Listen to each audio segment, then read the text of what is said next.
But the supreme need of every home is the systematic practice of biblical communication. The systematic practice of biblical communication. There's an emphasis there. And again, this is after many years of ministry, counseling many families undergoing different stressful situations of all kinds. The conclusion that he draws is the primary need, the supreme need of every family, other than saving knowledge of Christ, is the systematic practice of biblical communication. And in many ways, every word of that is important. Most husbands and wives simply do not take the time to share their thoughts and feelings within a biblical context. In fact, many of them don't share them in any context. How many marriages do we know of? How many marriages maybe in this room that struggle with biblical communication with one another? A lot of times we find it just easier to just shut it down and walk away. A lot of times we find it, a lot of times the way that God tends to work it out is one person wants to handle a situation right now. Let's take care of it. Let's knock it out and get rid of it. The other person will a lot of times want to hang on. I need to think about this. I need to work on this. I need to work it out in my mind before I have time to talk about this. But biblical communication knits the thoughts and desires. This was an important statement. Knits the thoughts, desires, wills, and emotions of two individuals into one integrated whole. I did put that on there. Wasn't sure which ones I put on there. Sound biblical communication produces love in the home.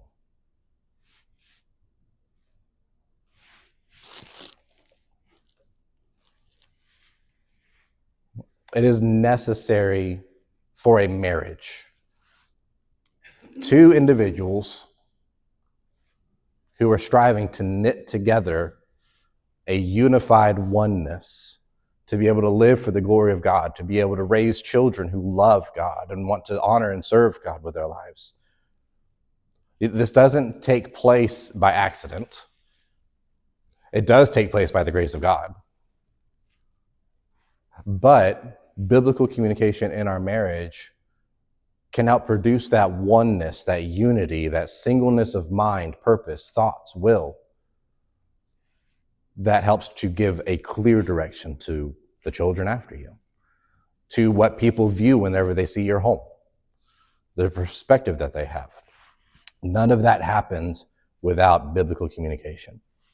And so he pulls several principles out of the passage that we read a few minutes ago, Ephesians 4, 22 through 32, and we'll go through them. We'll talk through them. It's not going to be today. There's a lot to get through today, or to get through before we get to that.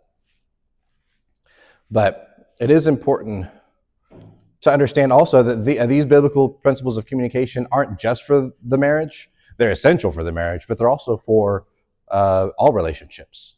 It's all Christian relationships in the church, friends, brothers and sisters in Christ, different issues that we may have. Things come up. Satan is always about looking to produce division in the church, division in the home.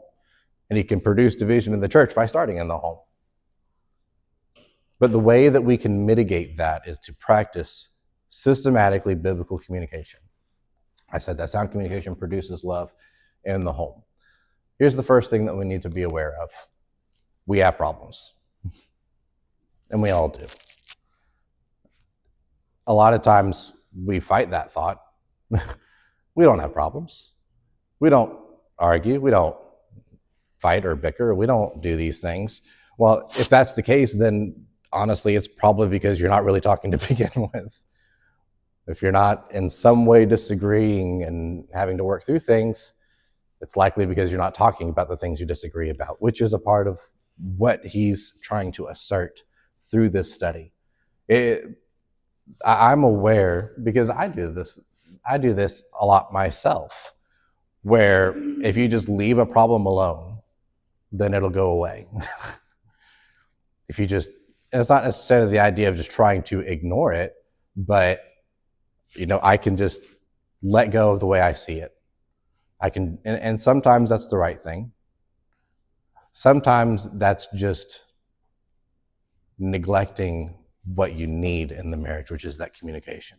It is that ability, that freedom to be able to talk with one another about different views that you have on a topic.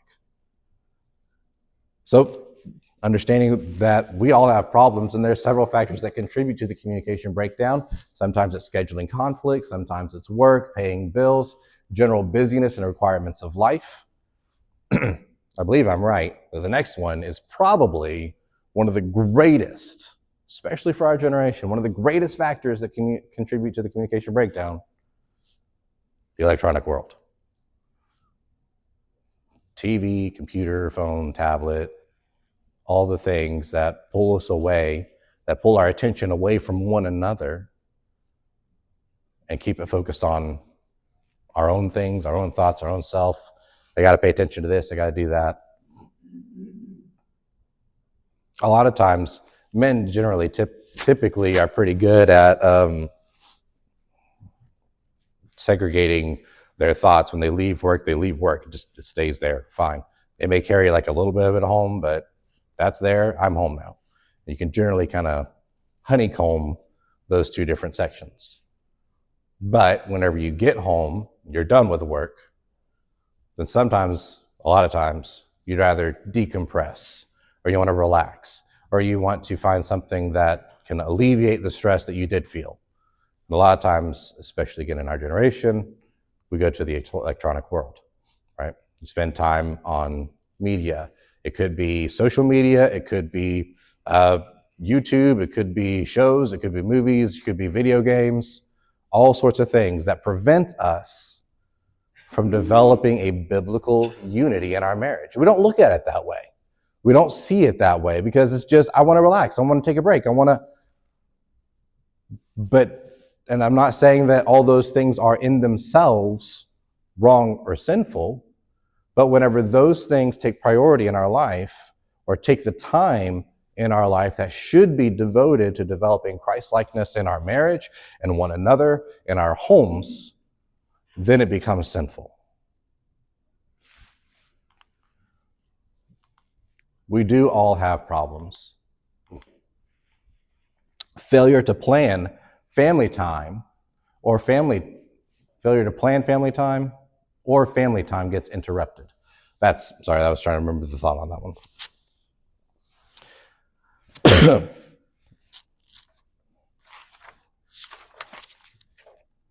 Yeah. And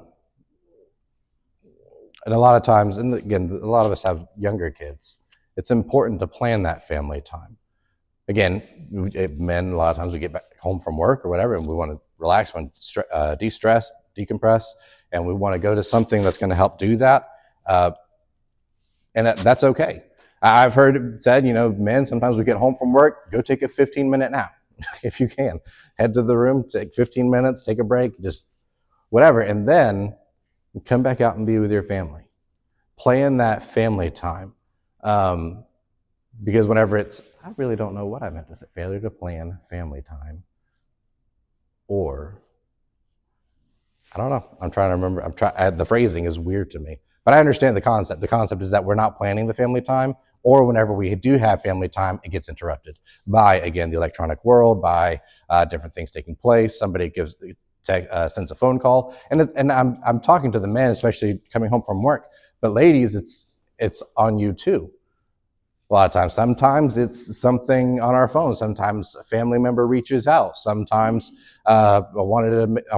something happened. I took this picture. I wanted to post it real quick. I wanted to, whatever. And those things are actually interruptions to family time.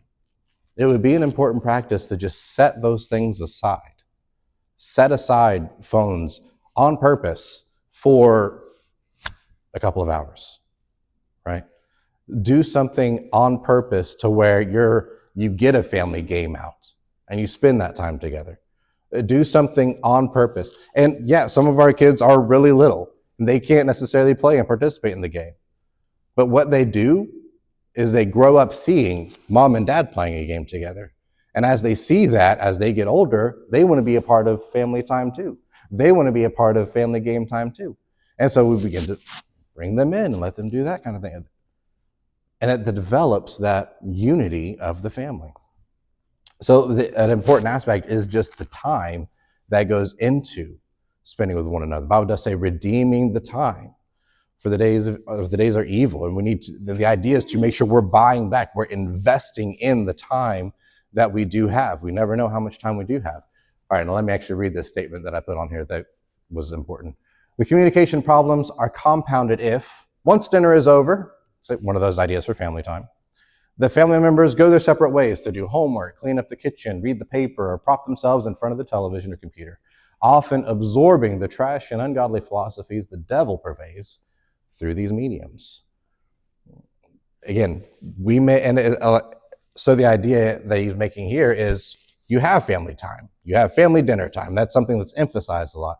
You have that family dinner together that people just don't do as much of anymore.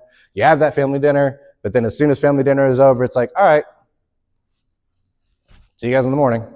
And everybody's off to their own things. And even as couples, families do that, and it becomes more obvious as children get older and begin to go work on different things. But even husbands and wives do that. Thanks, honey. Dinner was really great. Go and plop ourselves on the couch, turn on the game. Thanks, honey. Dinner was really great. Do you mind getting those dishes?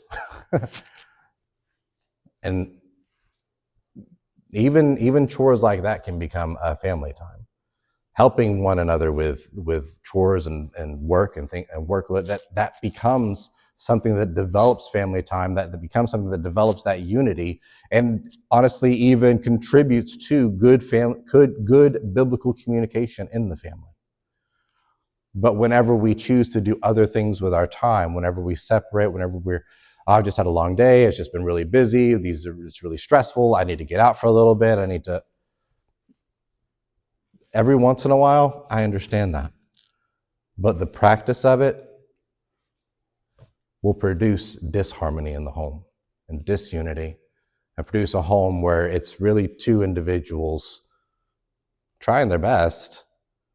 But how much different could it be if it were two individuals that were one, not just trying their best? Yeah, they're trying their best, but now they're unified in where they're going and what they're doing and why they're doing it.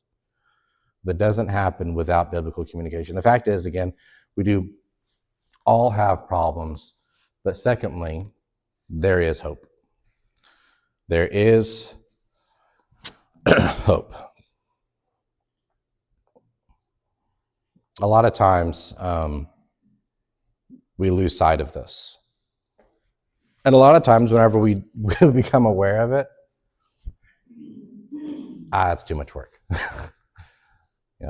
We understand that there are ways to fix these things, but I like to be able to turn on the game. The World Cup starts this weekend, I think. FIFA World Cup, right?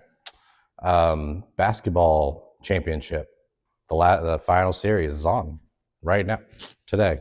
It comes on again today, game 3, I think. But as soon as that's over, baseball's continuing on. As soon as that's over, football's continuing going on. As soon as there's always something to give our time to. I've mentioned this before, and I'll mention it again. I know it wasn't this past year, the year before. I was never one that was always about watching games or watching sports or everything, but I wanted to be able to enjoy it more. I've always loved playing the sports. I began to watch football pretty consistently, and it became a dart in my heart when at one point Elijah said, "Oh, it's Sunday? Oh, so it's church, and then you're watching football, right?" And whenever he said that, I was like, that's not what Sunday is supposed to be. That's not what he should identify me as. That Daddy Sunday is church and football. And so do I still enjoy a game now and then? Sure. But it is not Daddy has church and football. It's not Monday night is football for Daddy. It's not. And that was the thing, is it became a thing where it was like Sunday, Monday, Thursday, Saturday. During football season, you can pretty much find a game anytime. But understanding that my son is picking this up, that this is a priority in Dad's life, that was a real problem for me. And there will be things that God will use your children to point out to you, something in your life that's not consistent with what you're trying to teach them or what you know your life should be about. Whenever you pull out your phone and they start doing something silly because they know automatically mommy's recording something, maybe that's something that tells us, well, maybe I shouldn't be doing that so much. Maybe I could, and I understand you want to capture the moments, you want to capture the memories, but there's also an essence of just being in the memory, enjoying it right there as it's happening, not recording it so you can try to enjoy it more later. Not wanting to collect a series of whatever to be able to post or share with friends or whatever. But again, the fact is, previous point, we have problems. We have issues that are neglected in our life that we don't pay attention to because it's just the way that we live. And it's not something that we recognize as a problem. But the first step is to understand, yes, we all have problems. And sometimes we need help recognizing it. And you need to allow for biblical communication in your marriage to help one another recognize that. You're in Ephesians, and this isn't part of the notes, but I do feel like this is where God kind of wants me to go with this. Look over at Ephesians chapter 5, the marriage chapter that you go to a family conference, 8 out of 10 times it's going to be on this chapter. The other 2, it's going to be on Genesis 3. You know, it's the marriage chapter, okay? But look at I'll just read verses 22 and following with me. It says, wives, submit yourselves unto your own husbands as unto the Lord. For the husband is the head of the wife, even as Christ is the head of the church, and he is the Savior of the body. Therefore, as the church is subject unto Christ, so let the wives be subject to their own husbands in everything. Husbands, love your wives, even as Christ also loved the church and gave himself for it, that he might sanctify and cleanse it with the washing of water by the word, that he might present it to himself a glorious church, not having spot or wrinkle or any such thing, but that it should be holy and without blemish. So ought men to love their wives as their own bodies.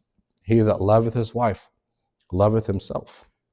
And I'll stop there, because an oft-missed responsibility that we have in marriage is something that's emphasized throughout Scripture and in this passage as well, that we are meant to help, encourage, and edify and build one another up into Christ-likeness, into the image of God,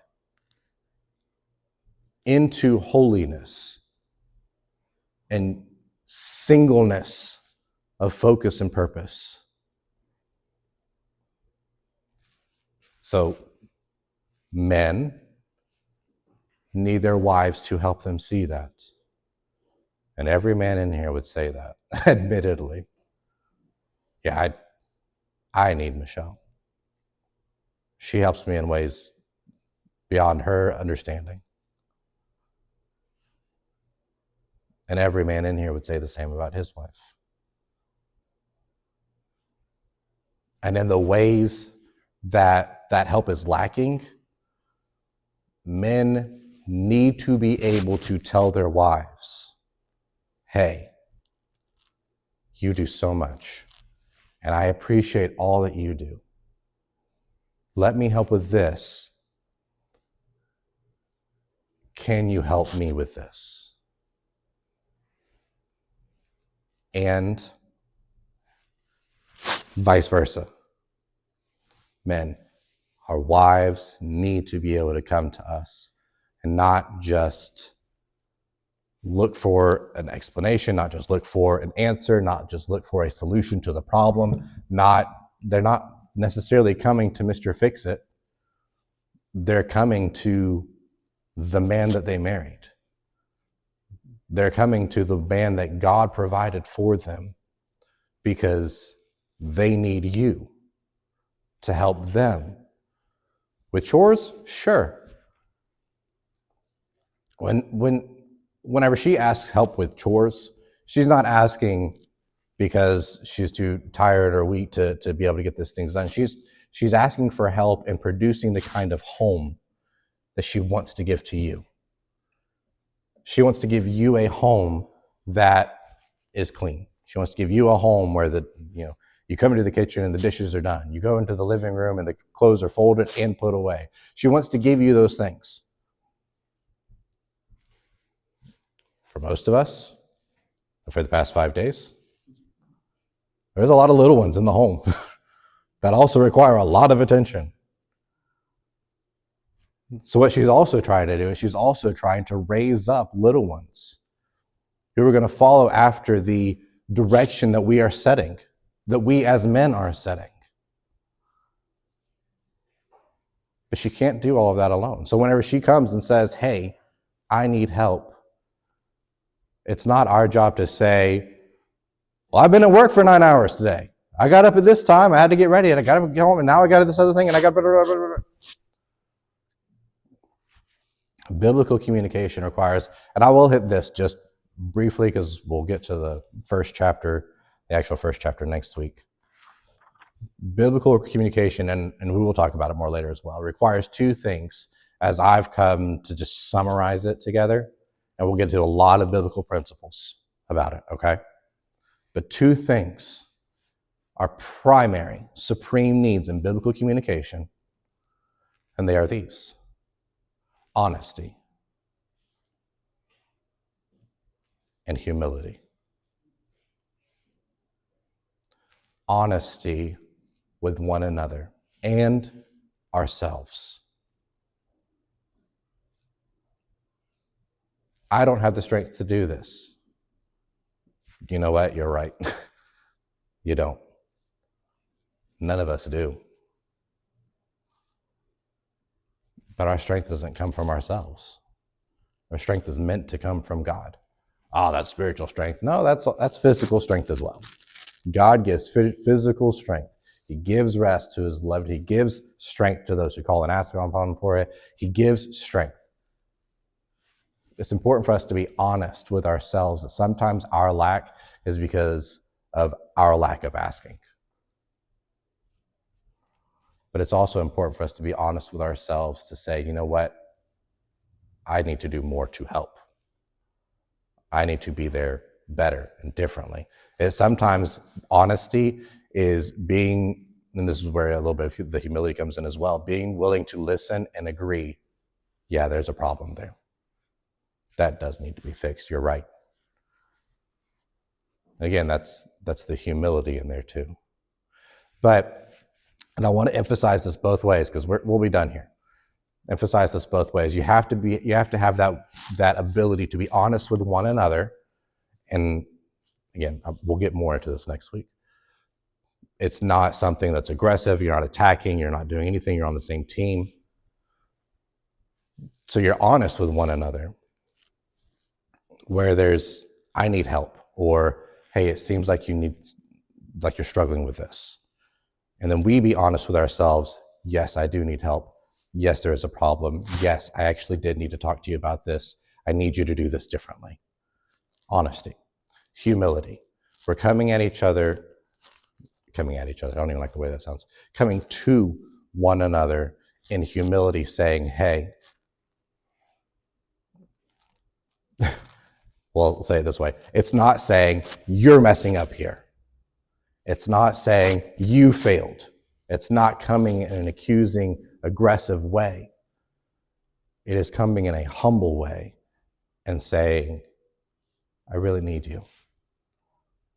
It's coming and saying, our family needs you. And it's coming and receiving, yeah, I'm not all that I need to be. I do need to change some things. I do need help with some things. I do need to fix some priorities in my life. I do need to just kick football out for a little while. I need to just, whatever it may be. There's honesty and humility on both sides of it. And that is required in biblical communication. Again, next week we'll talk more about it and talk about how, we understand we all have problems. There is hope. And next week we'll get to the chapter 1, where we're going to be emphasizing the fresh start that we each can have. Okay? All right. I hope this has been helpful and a blessing for this morning. And we'll close in a word of prayer. Father, thank you for the day that you've given. Thank you again for the privilege